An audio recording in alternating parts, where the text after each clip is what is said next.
譚輝智帶團遊桂林，梗係唔止淨係同大家遊山玩水啦。呢次行程另一大亮點就係呢晚嘅晚宴啦。唔少團友一早去到會場打卡留念，仲有粉絲係遠道而嚟支持輝智㗎。我知道你真係好支持輝智啊，因為咧你係遠道係喺邊度翻嚟話？我本身咧就係荷蘭華僑嚟嘅，咁咧而家咧就兩頭走。輝智點解會可以吸引到你，令到你咁支持佢嘅？有少少怕地醜，咁咪似我先生嘅形象。輝智呢晚入鄉隨俗，着上民族服登場，唔知係咪造型太可愛，竟然有人忍唔住打賞佢噃。你做乜俾錢我？唔收錢喎呢度，我唔收錢嘅呢度，我唔係嗰啲嚟㗎。輝智呢身民族風就最啱唱首山歌啦，不過佢反而揀咗首英文歌，希望憑歌寄意，答謝粉絲嘅支持啊！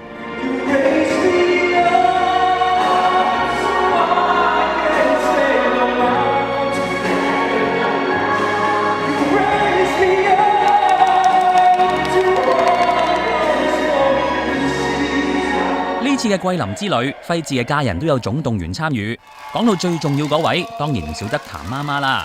呢晚輝智都有為媽媽送上一曲，台下嘅譚媽媽都冧到直豎拇指啊！咁咧，我都要送首歌俾我媽嘅，咁點解我會揀呢首嘅？因為佢好中意。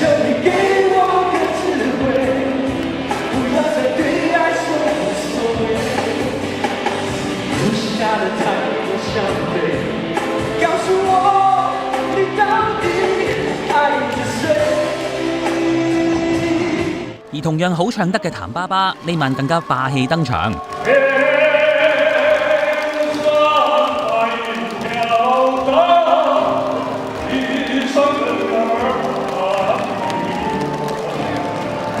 佢仲越唱越嗨，走埋落台同大家握手，真係好似開緊演唱會一樣㗎。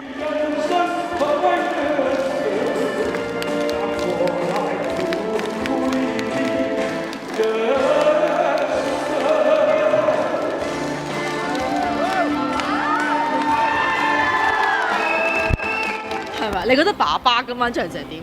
好 fit 啊！好 fit。佢話緊張，啱啱有冇講過？佢嗰個係緊張，根本就冇，冇根本呃我，根本扮嘢，扮嘢咁 fit 出到嚟。譚爸爸嗰股氣勢真係勢不可擋啊！首次同老豆同台合唱嘅輝智都話心情史無前例咁騰雞啊！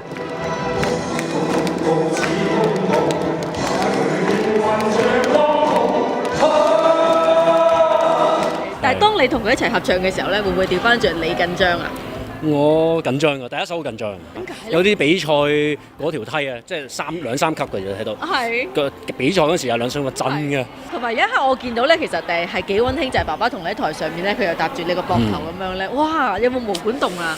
都有㗎，未試過，佢都好自然啦。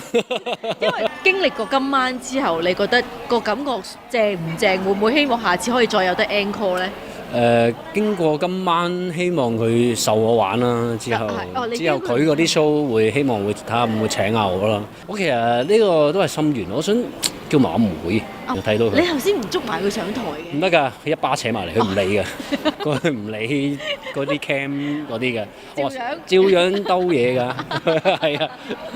輝智之後又一口氣唱咗多首歌曲送俾在場嘅粉絲，相信大家都應該聽出意由啦。